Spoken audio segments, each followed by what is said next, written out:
Muchísimas gracias, Francisco, por estar aquí. Bueno, pues estoy con esto, pretendo iniciar una serie de vídeos, ¿no? Conversaciones, pues con gente que tenga cosas de decir del ámbito humanitario y bueno, pues me pareció una oportunidad muy chula el poder hablar con vosotros y bueno, pues con alguien del Instituto de Estudios sobre Conflicto y Acción Humanitaria, aprovechando que acabáis de publicar el nuevo informe anual, ¿no? Del estado de la acción humanitaria. Sí, es un informe que hacemos con Médicos Sin Fronteras y muchas gracias, Bruno, desde el año 2004. El primer año que analizamos fueron los años 2003-2004 y lo hemos venido sacando anualmente y en el informe hacemos siempre un seguimiento de la acción humanitaria española e internacional y siempre con varios enfoques, pero uno muy claro, ver tanto la parte cuantitativa, ver cómo han evolucionado los fondos y tal. Siempre hemos tenido, ahora podemos entrar en eso, debates sobre cómo se contabilizan los fondos humanitarios, bueno, y luego una parte más cualitativa, donde hay una parte más de salud, que es la que aportan más los compañeros y compañeras de MESEF, y una parte más de, bueno, de diversos aspectos que tienen que ver más con geopolítica internacional, eso que analizamos nosotros. Y sí, llevamos ya más de veintitantos años y estamos muy contentos con el poder seguir haciéndolo. Exacto. Bueno, de hecho, este año cumplí 25 años, ¿no? Si no me En equivoco, el IECA cumplimos en el 25, instituto. sí. El Exacto. IECA surge en el 2000, aunque con antecedentes en el Centro de Investigación para la Paz. Yo trabajaba en la Cruz Roja antes también y lo consolidamos, digamos, jurídicamente en el 2000. Y desde ese, bueno, ya en esa época colaborábamos con Médicos Sin Fronteras y surgió por iniciativa nuestra el hacer este informe anual y eso que es como uno de los hitos fundamentales que hacemos cada año presentándolo a final de año, normalmente en el mes de diciembre. Sí. Además, este año viene fuerte el informe, pero ya desde el inicio me quedo con una frase que leía, creo que es en la introducción incluso, ¿no? Que habla de tiempo de tormentas con un instrumental que resulta cada vez más inapropiado para sentirse a salvo de sus rayos y truenos, ¿no? Sí, nos ha salido un poco poético eso, pero Muy quiere decir poético. también, sí, violación humanitaria, como bien sabes, siempre se ha desenvuelto en contextos, por definición, problemáticos, difíciles, complejos, pero queríamos, con esa cita un poco más poética, referirnos a algunos cambios que está habiendo en los últimos años y que a veces no les damos suficiente importancia. Los contextos han cambiado mucho y el propio comportamiento de las instituciones también. Por ejemplo, ahí queríamos referirnos a cómo ahora son los estados quienes en muchos casos son los que más irrespetan el derecho internacional humanitario. Es decir, en los informes anteriores, hace 10, 15 años, era clásico referirnos a las violaciones del derecho humanitario por parte de los grupos armados no estatales, de las guerrillas, de los insurgentes, de ISIS, todo esto. En los últimos años estamos viendo que la falta de respeto del derecho internacional, y eso es un gran rayo, centella, trueno, llámalo como quieras, son los estados. Y luego hay un tema que hemos siempre dado mucha atención, que es el cambio en los escenarios de crisis y cómo la ayuda humanitaria a veces no ha sido consciente de eso. Por ejemplo, muchas de las migraciones que hay hoy no son producidas por los fenómenos habituales Naturales. el desplazamiento forzado por conflictos y eso, sino por otras formas de violencia. Piensa en Ecuador, en Venezuela. Ahí no hay guerras abiertas y sin embargo las cifras de desplazamiento forzado, flujos mixtos, porque hay tanto desplazados como refugiados, bueno, toda una serie de consideraciones que se podían hacer ahí, son muy diferentes pues, a las del pasado. Y si a eso unimos los temas vinculados con cambio climático, con desastres u otros, pues veremos que en los contextos en los que hoy se desarrolla el trabajo humanitario, y a mí no me gusta decir contextos humanitarios, luego si quieres entramos en eso, pero son mucho más diversos y tienen muchos más truenos y centellas que los de otras épocas, por decirlo así. Y muchos de estos nubarrones, ya que estamos con con el símil, ya se barruntaban en los informes anteriores, ¿no? Pero este año además llega un recorte en la financiación que a este nivel entiendo que no se veía venir, ¿no? Se veía venir, pero no de esa manera. Los datos que analizamos de 2004, cuando todavía no había llegado Trump al poder, ya eran alarmantes, o sea, ya hubo donantes en 2004, en 2024, perdón, que Sí. recortaron fondos. básicamente Alemania, Reino Unido amenazó tal, Francia también, y eso se ha visto mucho más forzado con la llegada de Trump pues al inicio del 2025. Pero desde hace ya años barruntábamos por el que si usamos como indicador, es el que hemos usado siempre desde hace décadas, la respuesta a los llamamientos coordinados de Naciones Unidas, el porcentaje de respuesta a esos llamamientos era cada vez menor, llegando solo a un 50-51%. Entonces, en el año 2024 ya las cifras eran bastante malas. En el 2025 eso se ha derrumbado, es bien conocido el desmantelamiento de USAID y tal. Y eso pone de manifiesto muchas cosas. Podemos entrar ahora. Una es la gran dependencia que había de la financiación de Estados Unidos, que era en el ámbito humanitario el principal donante, pero también eso hay que explicarlo bien, porque muchas veces pues, parece que Estados Unidos fuera muy generoso y ahora va a dejar de serlo. Estados Unidos daba para ayuda oficial al desarrollo y para la parte humanitaria de la AOD un porcentaje muy similar al que está dando España. Ujú. 0,25, bueno, pues ha cambiado cada año. Pero esos porcentajes conviene recordar que se calculan pues, en función del compromiso de los países en las Naciones Unidas de dar en función del Producto Interior Bruto y de la población. Si Estados Ujú. Unidos es el país que más población tiene y que con un PIB más alto, el porcentaje que le tocaba pues, era mayor que a otros. Pero, digamos, Estados Unidos siempre ha estado muy lejos del 0,7, por supuesto, del 0,35 y ha estado todos estos años en el 0,20 y tantos.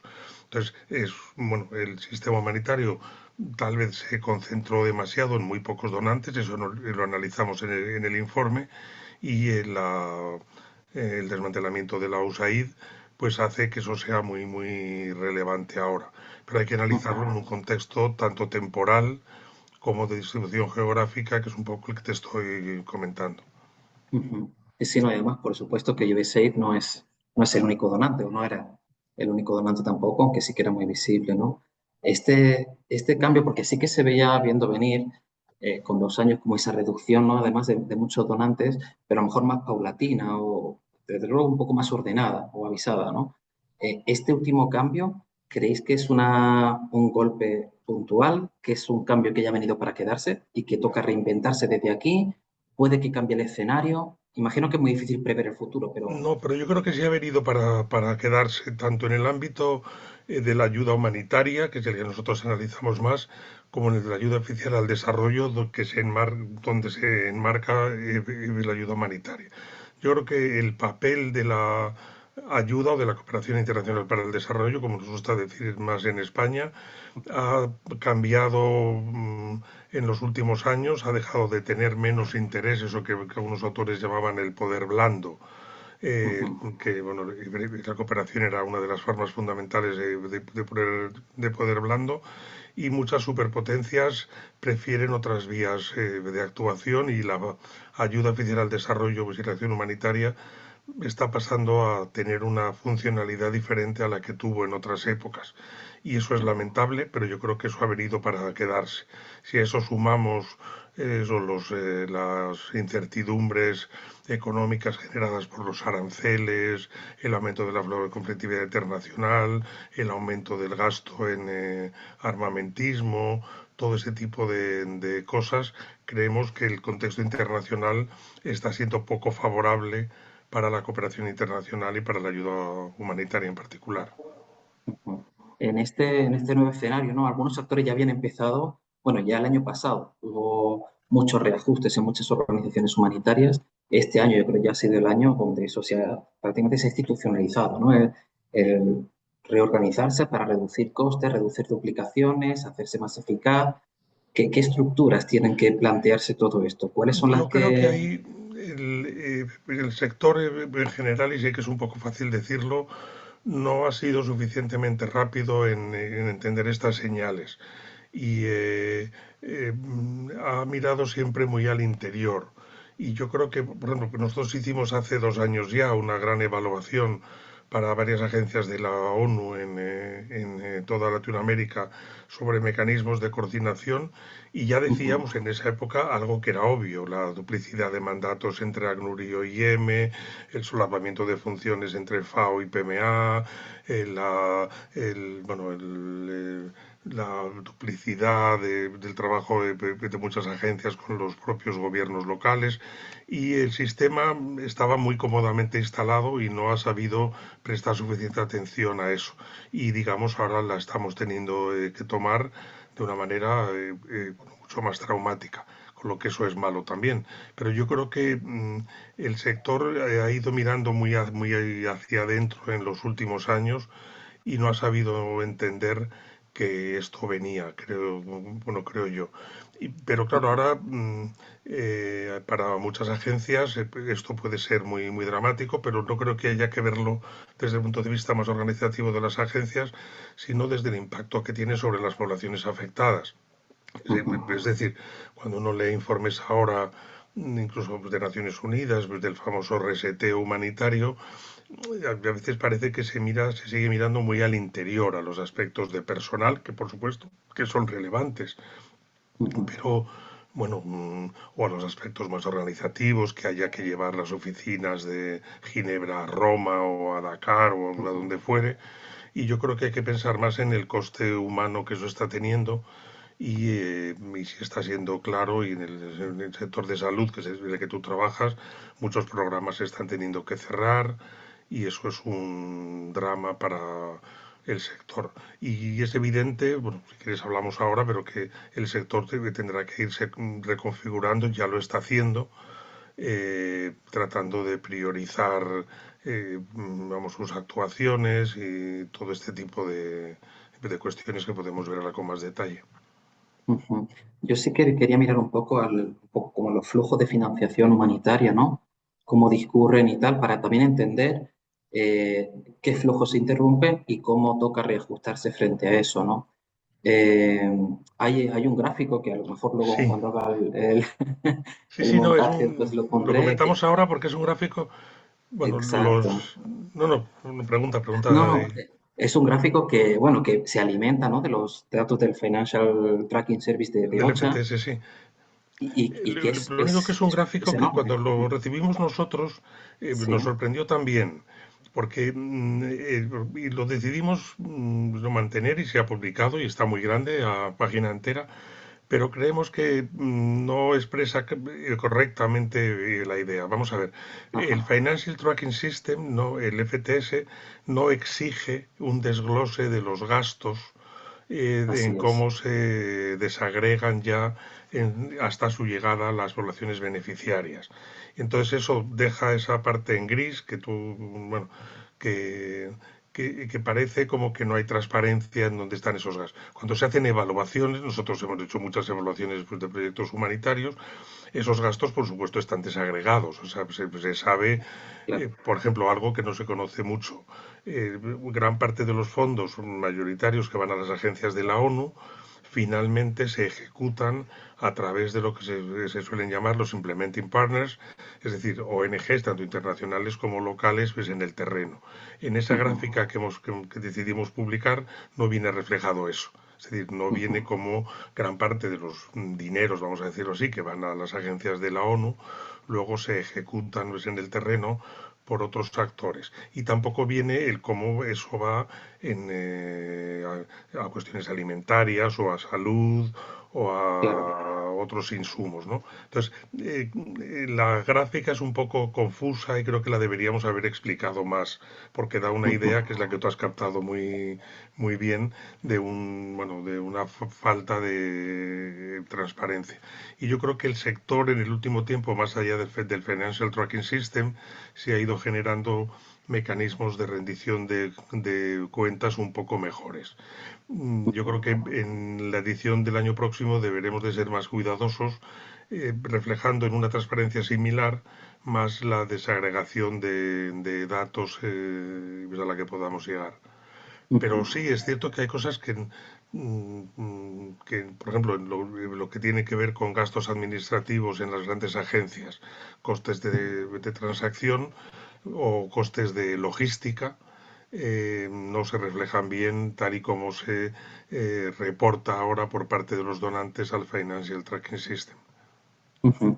Claro, no, en realidad mi comentario no pretende ser una crítica a eso, porque evidentemente esto solamente refleja como el flujo directo y luego ya cómo ese flujo directo va pasando por otras organizaciones, evidentemente no sé qué, no se ve aquí, ¿no? Tampoco se ve aquí desagregado los diferentes mecanismos, ¿no? Ni el fondo de emergencia, ni los Claro, country-based pool funds, ni nada de esto, ¿no? Pero sí claro, que eso hay muestra que una verlo, foto.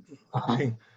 Y ha habido otros años que hemos analizado eso, porque claro, Naciones Unidas, desde que se crea OCHA, bueno, en sus antecedentes de 1991, con la resolución 46-182, ha ido creando toda una serie de mecanismos, tú citas alguno ahora, pero también Ujú. está el CERF, el Fondo Central de Respuesta a Emergencias, y bueno, que son mecanismos complejos bueno, que hay que analizar cada uno por separado, porque en muchos casos, como en los fondos a nivel país, los pool funds se gestionan más de una manera.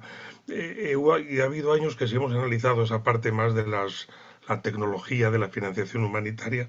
En este informe solo viene, en este artículo, que es de una compañera de ALNA, porque es la que ha coordinado todos los datos, Ujú. y el nivel de desagregación que tenemos tal vez no sea el que hubiéramos necesitado.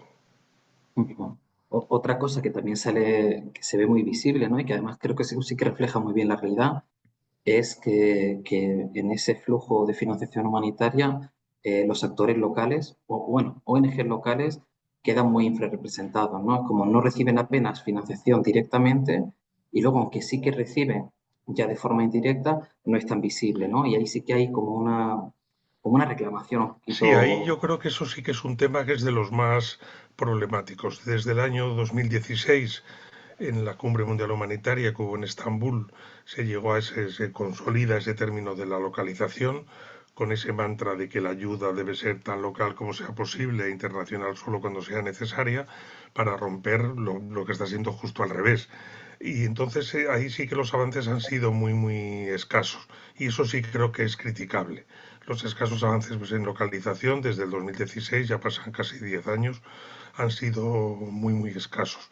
La excusa, por decirlo así, o el argumento de muchos donantes es que sus propios mecanismos de financiación, lo que podríamos llamar en el caso español la intervención general del Estado, es muy exigente en términos de rendición de cuentas y no permite en la firma de acuerdos con entidades locales por unos aspectos jurídicos, todo este tipo de cosas. Eso creo que es una verdad a medias, pero sí que ahí es un tema bastante criticable que las grandes agencias y las grandes redes de ONGs no han canalizado suficientes fondos hacia las entidades locales y sobre todo no han canalizado fondos para fortalecerlas, es decir, pues entendiendo que las entidades locales no deben ser solo los ejecutores finales de la ayuda como estamos hablando, sino participar en el diseño previo, en el análisis de necesidades, en todo ese tipo de cosas. Sigue habiendo una consideración muy instrumental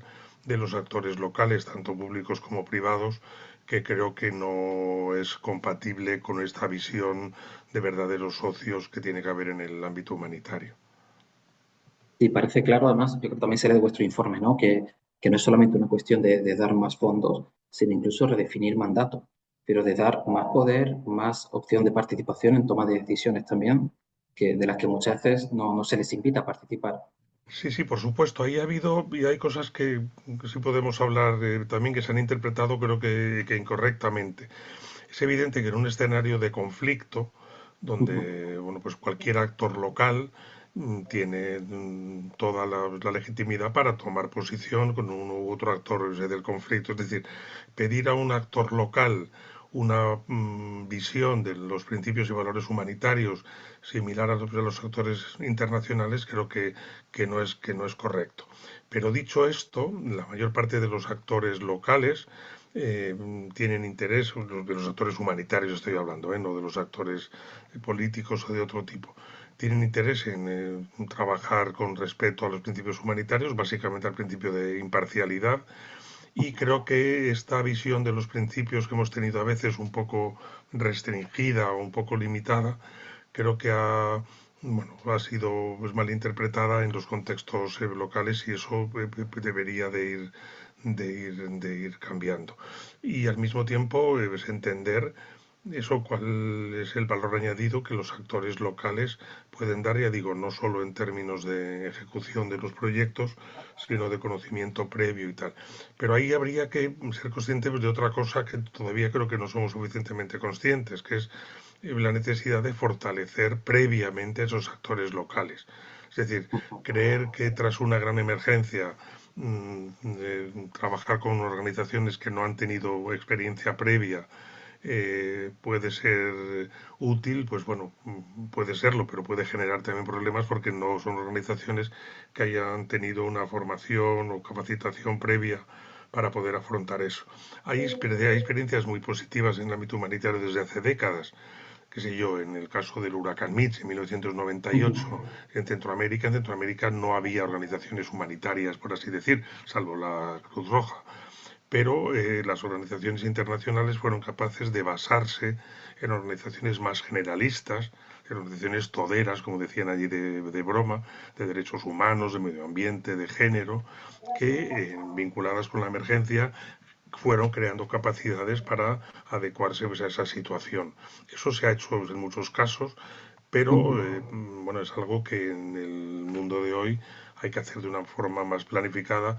Las grandes redes de ONG sí han sido conscientes de eso, han cambiado su propia estructuración internacional, ya no son redes de ONGs norte-sur, donde todo se decide en Londres o en París, sino que ya son más horizontales, pero yo creo que hay que mejorar todavía bueno, mucho e incorporando también en la medida de lo posible y con las limitaciones adecuadas a los estados. Por ejemplo, hay muchos estados que en otros instrumentos internacionales no propiamente humanitarios, como en reducción de riesgo de desastres, en el marco de Sendai, eso se han incorporado con mucha fuerza y esas capacidades creo que deberían ser más utilizadas en el ámbito humanitario.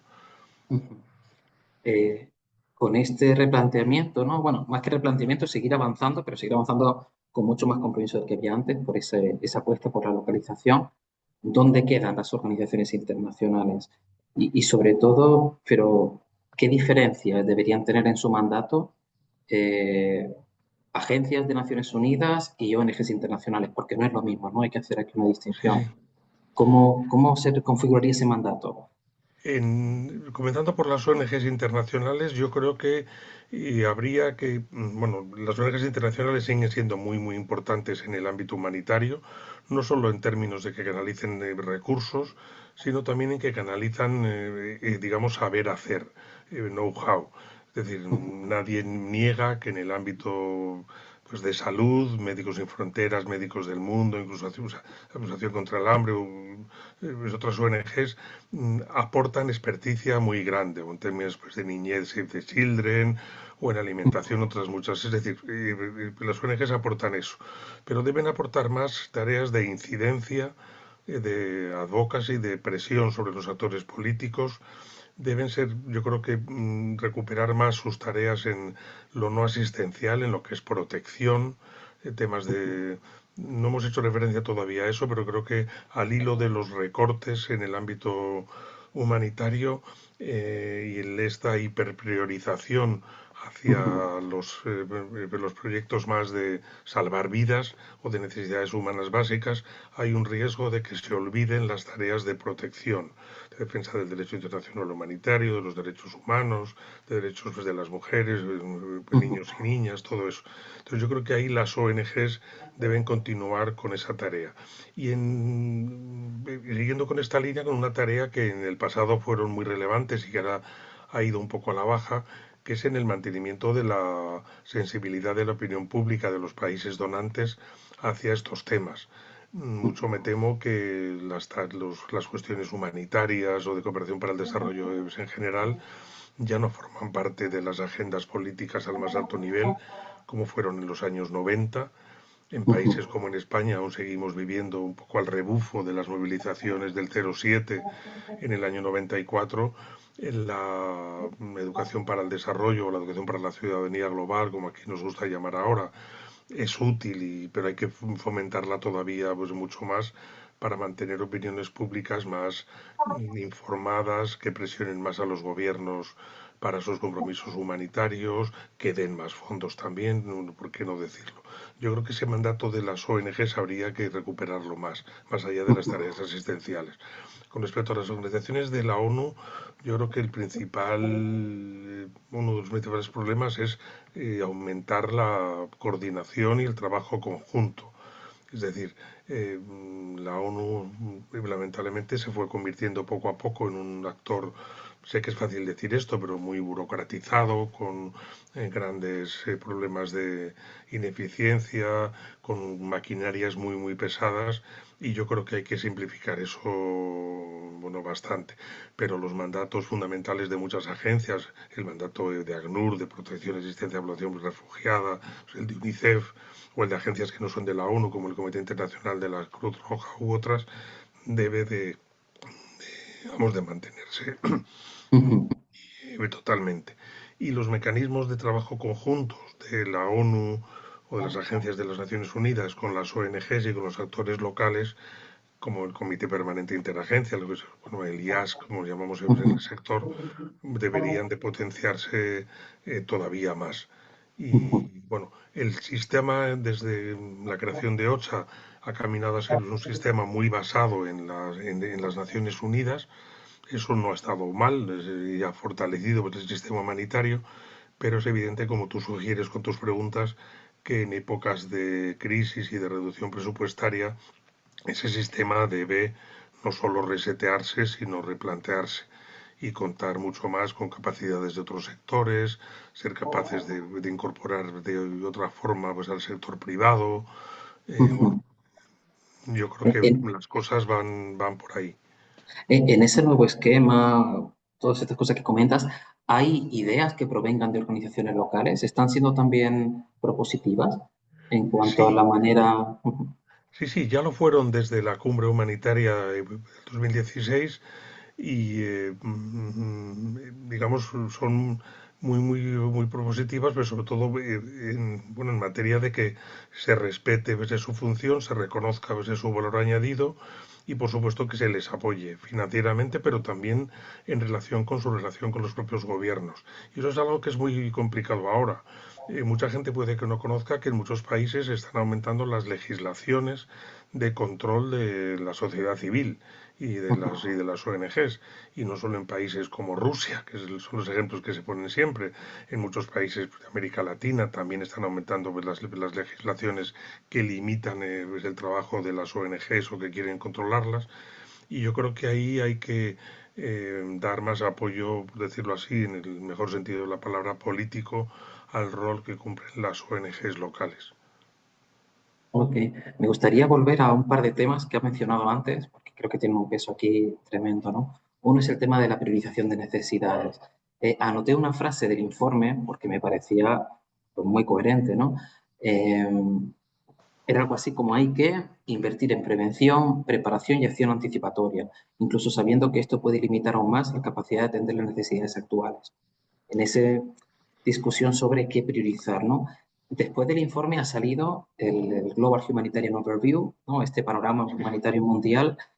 Eh, ¿Se alinea a esto? Pero este planteamiento que hacéis, ¿lo leen de forma parecida otras organizaciones con poder para influenciar realmente en cómo se organiza todo esto o no?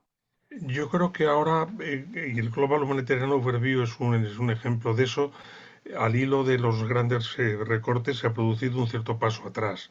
El tema de la acción anticipatoria que tú citas, o sea, reconozcamos que la ayuda humanitaria desde su origen ha sido muy reactiva y muy poco proactiva. Siempre ha surgido más como respuesta tras el desastre o tras el conflicto y no ha tenido elementos anticipatorios o de prevención y eso. Poco a poco los ha ido incorporando. Esta idea de acción anticipatoria se incorpora con mucha fuerza desde hace una decena de años, pero al hilo de la hiperpriorización, lamentablemente creo que ha habido un cierto paso atrás. Si muchos donantes están volviendo a poner la atención en la respuesta y en la atención de las necesidades básicas vinculadas con la vida y menos en lo otro. o se hace referencia a que eso otro lo hagan otras instituciones más de desarrollo, no tanto entidades humanitarias. Desde ICA no compartiríamos eso, creemos que hay que reservar una parte, no puede incluso que se deba de fijar un cierto porcentaje para esas tareas pues, vinculadas con el antes, para que no sucedan los desastres o los conflictos, pero en los tiempos que estamos, y sobre todo en el 2025, todavía con el shock de los recortes, sí que ha habido una cierta vuelta atrás con este término que se ha ido creando de la hiperpriorización, volver a proyectos muy vinculados con satisfacción de necesidades básicas, en muchos casos vinculadas con la propia vida. Otro tema que me preocupa de la hiperpriorización es que, es que además no se haga bien. Es decir, que no esté bien orientado donde debería y luego que además, incluso si se quisiera hiperpriorizar intervenciones que salven vidas, que no se estén haciendo bien, ¿no? Eh, hay un dato también del informe del Estado del Sistema Humanitario 2022, que creo que también te mandé digo, te voy a preguntar por esto porque es que me encantó esa frase. Bueno, me encantó, no, me Sí, preocupó muchísimo, ¿no? Que dice que solo el 36% de las personas receptoras de asistencia humanitaria piensan que realmente está alcanzando a quien más lo necesita. Este dato es demoledor. Pero a ese mí, dato sí, uff, sí, sí, y es un dato que además hay que ser incluso más crítico todavía, porque cuando a la gente, a los beneficiarios de ayuda se les pregunta, en general la gente tiende a mostrar cierto agradecimiento, es decir, no es tan dura como se debería.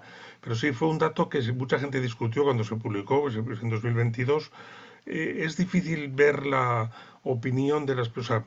Hay que hacer más evaluaciones y más evaluaciones contando más con la opinión de la población afectada. Y yo creo que eso sigue siendo es un reto, porque hacer evaluación creíble, técnicamente correcta, y eso no es tan fácil y no es tan barato. O sea, hacer grupos focales con población beneficiaria, entrevistas, encuestas en contextos de conflictividad armada es bastante complejo. Pero sí, bueno, muchas veces la gente, cuando se le pregunta, y ahí hay, como sabes, la norma humanitaria, en el Common Humanitarian esencial. Standard, la norma humanitaria esencial, tiene recogido ese derecho de las poblaciones afectadas a opinar sobre lo que se ha trabajado con ellas, tiende a ser más crítico de lo que en un primer momento pensábamos. Ujú. En cualquier caso, tampoco, pero creo que no podemos imaginar una asistencia que llegara siempre al 100% de las personas sin máxima necesidad, porque los obstáculos son muchísimos. Es decir, hay ataques contra personal humanitario, incluso muchas veces el mecanismo de financiación de intervenciones humanitarias limita la flexibilidad con la que los actores pueden ir adaptándose al contexto para llegar a la gente más necesitada, ¿no? La cuestión es que ahora si se recortan fondos y si se prioriza, no lo van a hacer más fácil. No, y es un tema que, por ejemplo, eso lo hemos hablado en muchas ocasiones, en otros informes también, con los compañeros y compañeras de Médicos Sin Fronteras, que el sector en algunos casos ha tenido precisamente o sea, una cierta aversión al riesgo. Querer trabajar, ves muchas veces, querer acceder a la población más necesitada, que puede estar en zonas controladas por grupos insurgentes, no estatales, y eso es mucho más caro, mucho más complejo y tiene muchas más posibilidades de que no salga bien. Es decir, bueno, de que haya bajas en el propio personal humanitario, problemas de otro tipo y tal. Y eso ha hecho que algunas agencias, en algunos contextos muy complicados, se han ido haciendo más cómodas y trabajando solo en las zonas de más fácil acceso, no querer llegar a las otras. Y eso es algo que el sistema humanitario tiene que mirar. Hay dos grandes problemas en esto. Uno, que hay en algunas crisis donde hay un gran número de agencias humanitarias trabajando, porque puede ser más fácil en casos pues, de desastre o en ciertos países, pero en otras situaciones es muy difícil encontrar una cantidad de agencias humanitarias suficiente. Hay un informe de hace años que se llamaba Where is Everyone, donde está todo el mundo, que analizando casos en Níger, Mali, República Centroafricana, RDC u otros, llegaba a la conclusión de que en muchos escenarios no es que hubiera muchas agencias humanitarias, como muchas veces la gente tiende a pensar, falta de coordinación y tal, sino justo lo contrario. no había suficiente, no había ninguna organización que tuviera la capacidad logística ni pudiera asumir los riesgos de tener interlocución con el actor armado, ese tipo de cosas. Yo creo que al hilo de lo que estamos viendo estos días con los recortes presupuestarios, estos problemas toman mucha más importancia y bueno, el sistema humanitario, pues entendido como sistema, tendrá que ir tratando de resolverlos. ¿No? El último tema en el que quería indagar un poquito, lo mencionaste antes también, ¿no? En relación con la neutralidad, hablaste del tema de la neutralidad con los actores locales, ¿no? Que a lo mejor hay que replantear, por si lo entendí bien, replantear cómo se entiende en el marco de las organizaciones locales. Y a mí también me entra la duda en el marco de las organizaciones internacionales, es decir, yo no soy quien para poner en duda un principio como la neutralidad, pero, por ejemplo, también afecta a cómo se perciben las organizaciones internacionales por la sociedad civil. Yo creo que la neutralidad humanitaria no es, y yo creo que hay varias confusiones, no es cualquier neutralidad. La neutralidad como principio, digamos, general es algo muy criticado porque tiene que ver con no tomar partido, con la equidistancia, con la indiferencia, ese tipo de cosas. En el ámbito humanitario y el propio Comité Internacional de la Cruz Roja desde su origen diferencia en una cierta pirámide dos principios pues, esenciales que son la humanidad, y ahí viene humanitario, y la imparcialidad, que nos refiere más a las personas afectadas, a las eventuales víctimas, de la independencia y de la neutralidad, que los ve más como principios derivados, es decir, más como instrumentos para trabajar de modo imparcial. Así es. La neutralidad, de hecho, ya desde hace décadas, no forma parte de algunos de los documentos, sobre todo del ámbito no gubernamental. No se cita ya en el proyecto Esfera, que surge a finales de los 90, en la Carta Humanitaria no se cita tampoco, incluso en las organizaciones que hacen uso del término neutralidad, si uno analiza, ve que lo usan de modos diferentes al del Comité Internacional de la Cruz Roja.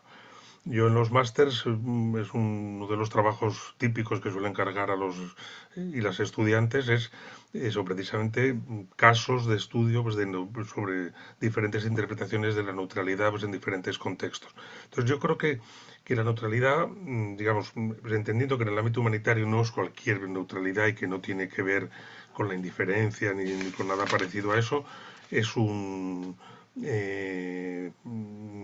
principio cada vez más cuestionado y todo el mundo entiende que el que haya algunas organizaciones como el Comité Internacional de la Cruz Roja que en función de su mandato eh, deba trabajar con una naturalidad más estricta, yo creo que todo el mundo lo respeta. Pero todo el mundo ve también que no todos el resto pues, de acciones humanitarias debe interpretar el principio de neutralidad como lo hace el CICR. Yo creo que el debate ya es viejo y ahora creo que bueno, debería tomar tal vez nuevas vías, pero también pasa como con el principio, o sea, en la propia evolución de los principios humanitarios, cuando se crea Naciones, perdón, en la resolución de Naciones Unidas, la 46-182, que pone en marcha todo el sistema humanitario de la ONU, no habla de independencia, porque claro, ¿qué supone para la ONU ser independiente? ¿No? La ONU es un... Entonces, cuando la ONU posteriormente va incorporando eso y habla de independencia operativa, es decir, la ONU no es independiente de los poderes políticos, es un actor político y los estados faltaría más lo son, pero sí que dice que dentro de su trabajo humanitario debe de tener una independencia operacional que no está cuestionada por lo económico, lo político, lo militar, bla, bla, bla. Yo creo que lo mismo pasaría con la neutralidad entendida de esa manera, pero mira, nosotros hacemos una broma siempre que es una especie como de, si es muy de broma, córtalo, pero es decir, algo así como cuando los chistes de Jaimito que se contaban antes. Jaimito, cuéntame, dime los 5 principios humanitarios. 4 principios humanitarios, los 3 principios humanitarios son dos, imparcialidad. Es decir, si uno tiene que reducir mucho pues, la idea de humanitario en relación con el desarrollo, los derechos humanos, tal, y otras formas pues, de actuación, creo que es la idea de imparcialidad, de atención a las personas pues, en función. de sus necesidades y de sus derechos, de no discriminación, todo esto. La independencia, bueno, dime de lo que presumes y diré de lo que careces. Las ONG se financian con fondos públicos, eso a veces condiciones. Entonces, creo que la idea de imparcialidad es la que resumiría más desde nuestro punto de vista las cuestiones humanitarias. Y lo otro, yo creo que, bueno, queda un poco al albur de cada organización, que ponga Ujú. más énfasis en temas de derechos, en temas de incidencia, en temas de asistencia. Pero yo creo que es importante ver que hay como ciertos mínimos en los que estaría esa idea de imparcialidad. Y el resto, bueno, es opcional en función de los planteamientos que cada organización pueda tener. Eh, Pues Francisco, no te voy a robar más tiempo, que ya me he enfadado muchísimo y te lo agradezco. Y nada, pues eso, agradecerte tu tiempo y recomendar, si alguien ha llegado hasta aquí y todavía no ha leído el informe, pues que aproveche y lo lea porque es un informe además, pues que se ha ido ganando su hueco en todo este espacio de Muy análisis bien. del sistema humanitario. Y nada, agradecerte la Pues colaboración. gracias y suerte con tu iniciativa. Muchísimas gracias. Venga, Hasta luego. adiós.